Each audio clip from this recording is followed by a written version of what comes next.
Насладиться звучанием различных музыкальных инструментов довелось зрителям в стенах Камрадского колледжа, где студенты организовали вечер классической музыки. Проводить такие мероприятия для учащихся уже стало традицией. В этом году концерт был посвящен творчеству австрийского композитора Франца Шуберта. Благодаря сценическим декорациям удалось воплотить тот самый домашний уют, который был присущ дому музыканта, а исполнение различных жанров музыки позволило слушателям ознакомиться с творчеством многих классических исполнителей. У нас сложилась в колледже хорошая традиция проводить вечера классической музыки.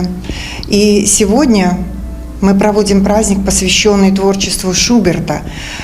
Именно в его гостиной проводились такие спектакли, такие вечера домашнего уюта, где исполнялась музыка не только Франца Шуберта, но и других композиторов.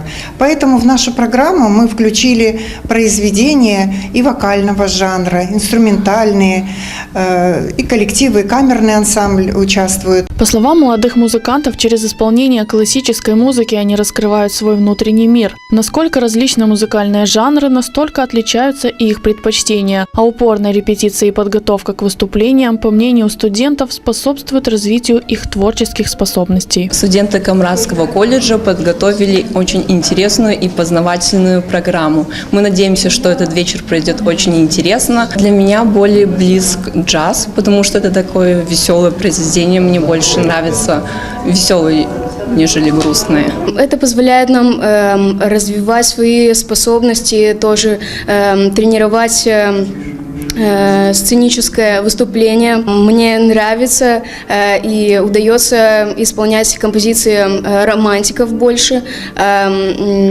нежели классиков. Романтизм более близок к нашему возрасту, так как можно более передать свои эмоции, чувства и впечатления через наше исполнение, через игру. Я очень люблю композиторов-импрессионистов.